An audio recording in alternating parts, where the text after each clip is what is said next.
SSC পরীক্ষা ঠিক যেই স্ট্র্যাটেজি ফলো করে আমি সবগুলো সাবজেক্টে A+ পেয়েছিলাম সেটা একটু দেখাই। এরকম একটা এক্সাম পেপারে আমি কিন্তু 1 স্কেল মার্জিন দিয়ে নিব দুপাশে। 1 স্কেল মার্জিন দেওয়ার পরে আমার যেটা কাজ হবে, আমি যে প্রশ্নের উত্তরই লিখি না কেন, সৃজনশীল যেহেতু এবার 5টা আছে, সো আমি যেটা করতাম, এত নং সৃজনশীল প্রশ্নের উত্তর একটা আন্ডারলাইন করতাম।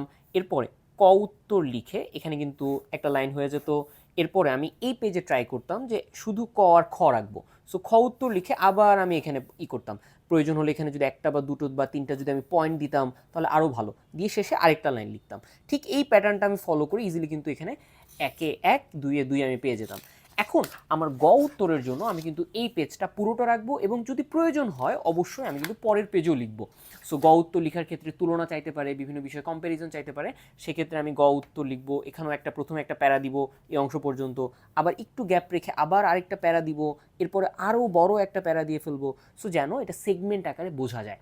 ঠিক এইভাবে করে আমি যখন ঘ উত্তরে চলে আসবো, অর্থাৎ ঘ উত্তরে কিন্তু আমাকে আরেকটু ব্রড করে লিখতে হবে। আরেকটু ব্রড করে লেখার জন্য আমি আরও বড় বড় 2টো বা 3টা প্যারা দিব। এখানে বিভিন্ন চার্ট, টেবিল, ইনফোগ্রাফিক্স, কোনো যদি ইমেজ থাকে সেইগুলো আমি দেওয়ার চেষ্টা করব। আর এই ক্ষেত্রে বলে রাখি, অনেকেই পেন ইউজ করার ক্ষেত্রে আমরা সবুজ, অন্যান্য কালার পেন ব্যবহার করি। তো আমি যেটা করতাম, আমি কিন্তু সবুজ কলম এবং ডিপ ব্লু যেটা সেটা ব্যবহার করতাম। এই সবুজ এবং এই ব্লু কলমটাই ব্যবহারযোগ্য। এক্ষেত্রে সব মিলে এই হচ্ছে বিষয়। অবশ্যই মনে রাখতে হবে অন্যান্য যেই ছোট প্রশ্নগুলো আছে সেগুলোতেও যেন খুব সুন্দরভাবে লেখা হয়। হাতের লেখাটা যত ভালো করা যায় মার্ক কিন্তু তত ভালো হবে। এমসিকিউ এর ক্ষেত্রে তো মূল বই অবশ্যই পড়তে হবে। মূল বই পড়ার পাশাপাশি এখন থেকেও একদমই নার্ভাস হওয়া যাবে না। টেনসড ফ্রি হয়ে যতটুকু প্রিপারেশন আছে, যেভাবে প্রিপারেশন আছে, উপস্থাপনাটা খুব ভালো মতো করতে হবে।